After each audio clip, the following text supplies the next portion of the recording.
everyone. Rick Ucchino here once again for SK Wrestling on the heels of a really great and, quite frankly, really shocking Elimination Chamber pay-per-view, but we will get to that in just a few moments. First things first, General Motors has partnered with WWE for a new custom digital content series, WWE Grit and Glory, presented by the Chevy Silverado. And my guest at this time is the host of that series, WWE Superstar and commentator Samoa Joe. How are we doing today, good sir? I'm excellent, man. How are you? I'm hanging in there. I'm doing good. A great pay-per-view we saw last night. Excellent job, as always, by you on the desk. We'll get to that coming up in a little bit. As I said, first things first. So let's talk about Grit and Glory. This is a 3-episode series, featuring yourself and several cross-generational superstars. So tell us a little bit more about, what we're going to see when we tune in to Grit and Glory. Essentially, a lot of people have questions about the rougher times it takes to become a WWE superstar, and this is just kind of a small exploration into several different superstars' journeys to becoming a superstar, and some of the struggles that they had after they arrived here in the WWE. And it's kind of a nice little exciting look, and kind of an unexpected look at some of the challenges that some of these people had to face. And I think a lot of fans will enjoy hearing it. So it's 3 episodes. So which superstars are you going to be conversing with? We have Big E, which I'm really excited about. He obviously an incredibly charismatic and personable person, but kind of hearing the things that he had to endure and come up and struggle with as becoming a WWE superstar, I think is pretty inspirational for a lot of people. Also, Rhea Ripley, who a newer star, and kind of hearing her great journey across the globe to become a WWE superstar, which is quite a harrowing experience in and of itself. And finally, we have Edge, and I think when it comes to a guy like Edge, his legacy speaks for itself. And hearing a little bit more about his journey is kind of a welcome surprise for any WWE fan. So I'm looking forward to it.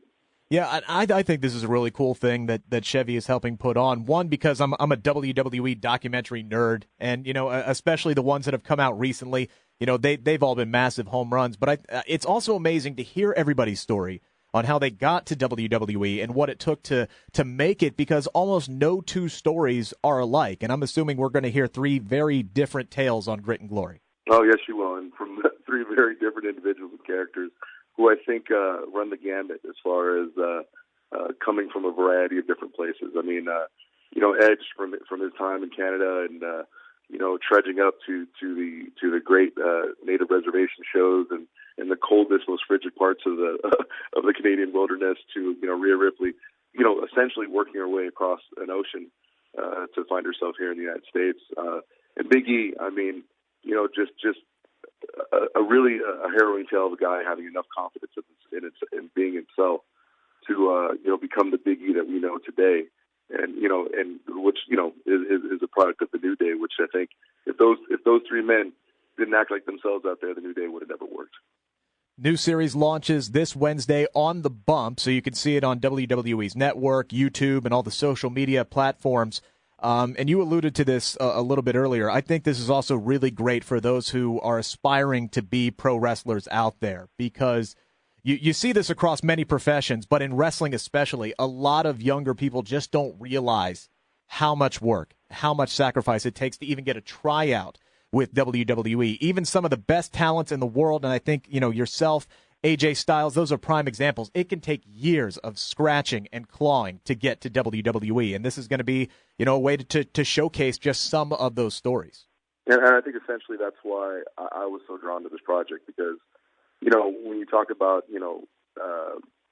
very unusual roads to the WWE, I looked at my own career and how WWE was a place I never thought I would end up, or never really had any plans of being at. But, fate has a funny way of drawing forces together. And I think in sharing a lot of these superstar stories, you'll find that the perseverance and the struggles that they went through, inevitably it all paid off, and it was worth it because they chose to bet on themselves.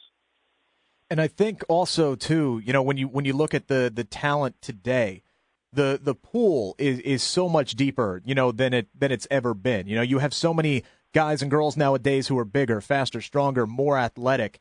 So when it comes to these up and comers, what advice would you offer to them, as they're trying to stand out and make it to WWE, besides watching Grit and Glory, that is? I mean, I have two kind of principles that I think are vastly important. And this just goes beyond, I think, just in life, and it's perspective and perseverance. You always have to have a good perspective on the situation that you're in, and you also have to have an undying need to persevere through things. Because anything that is worth having, you have to work for. And I found that the similar trait that you find in most people who have found success in life in general is just their ability to be perseverant and keep going no matter what, and keep standing up and keep walking forward. And I think that's just a quality that is really highlighted a lot in this series, and that I'm really excited about showing the world. It's this type of mental aptitude that gets these people where they are. And if you stay the course, if you can have this same type of mental discipline, I guarantee you can find the same kind of success. I'm sure all 3 episodes in this series are great, but for you personally, which ones you'd have the most fun filming? Which superstar did you enjoy, learning the most about? I think Edge, because it was an opportunity for Edge to really kind of delve into his deep, dark past roots, and just how and hearing just how different the industry as a whole was back then. How there really wasn't a developmental system at the time that Edge was around. So the entry into the WWE was a very, very different road, and it was a rare treat to kind of hear how a system was at one time, and now to see what it's evolved to today. So I think for me that was the most enjoyable. Yeah, I mean, when you stop and think about it, I mean, what he was the mid '90s when he started going. I mean, that predates Will Smith's movie career. That's how far back that man goes. That's Fresh Prince territory right there. Yeah, I know. Right. I mean, because Independence Day didn't even come out till '96, and I know there are people who are listening to us right now who don't even know what Independence Day is. So I mean, and I think that's part of what I really love about Edge's evolution of the character now is he's gone from that ultimate opportunist to now the ultimate strategist, because he's got almost 3 decades of experience to call on, and he's using that. Like we saw that on SmackDown, like where he was playing mind games with Roman Reigns before he even made the decision last night at Elimination Chamber to challenge him, and that match is now official for WrestleMania. So I'm looking forward to that. So I'm loving what we've been seeing out of Edge lately on TV, and I can't wait to see the Grit and Glory that is going to start this Wednesday on the bump. But I do want to talk to you a little bit about Elimination Chamber last night. You were on the call. WWE Championship main event, absolute banger, but the shock happened after that match. And I mean genuine shock. I did not think that The Miz would successfully cash in the Money in the Bank, frankly, ever, let alone last night, but he did it. Your thoughts on The Miz now being a 2-time WWE champion? Well, I thought also that The Miz would pull the trigger, but I thought it would just be because of apprehension. But, like I said last night, The Miz went out, he pulled the trigger at the absolute perfect time. The champ was down in very, very bad shape after a grueling Elimination Chamber match, and The Miz. It's a wonderful thing when you see somebody use the Money in the Bank contract to its absolute full effectiveness, and Miz managed to nail it. Yeah, and I do think that was one of the better cash-ins in recent memory, just because it was a genuine.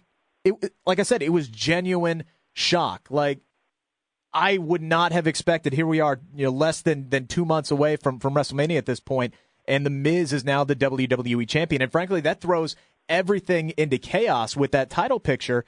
Heading into the shows, everyone was talking about, well, who was going to be the opponent for Drew McIntyre. Now Drew McIntyre has to fight for his spot on the card.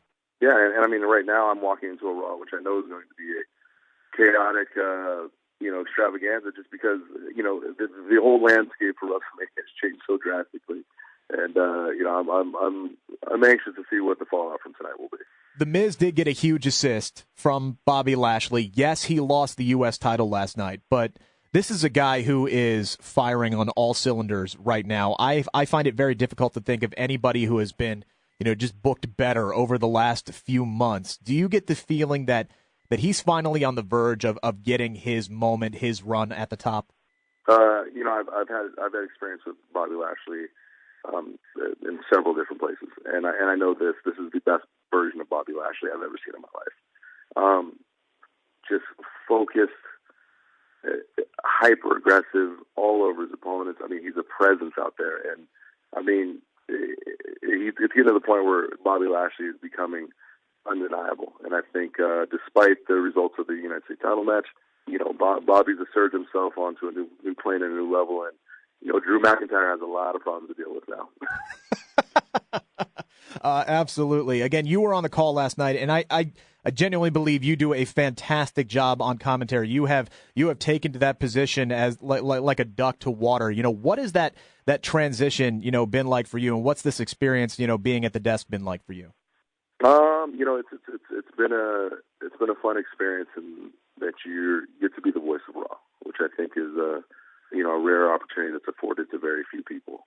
And it's one that I've embraced and I've enjoyed. And like I said, I'm not a commentator by trade, and I just try to go out there and tell the people how I see things. And if they enjoy it, then I'm all the more happy for it. Well, this has been a lot of fun. I'm looking forward to Grit and Glory, looking forward to watching you on Raw this evening. But I have you here. I have to ask, feel free to give me any information that you can, but is there any kind of update that you can provide on a possible in-ring return for yourself?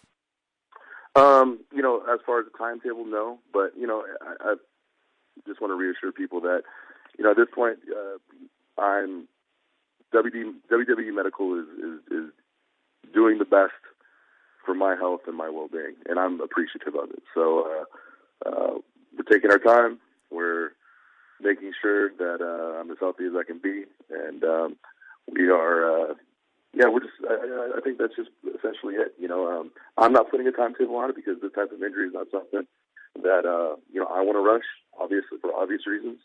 So that's essentially the update. I mean, and obviously too, there's been some holdups from a technical standpoint with the pandemic going on and availability here and there of medical personnel. But for the most part, we're taking a careful, measured approach. And though I don't think my in-ring career is over by a long shot, I'm appreciative of the recovery time and that my health is being respected at a premium.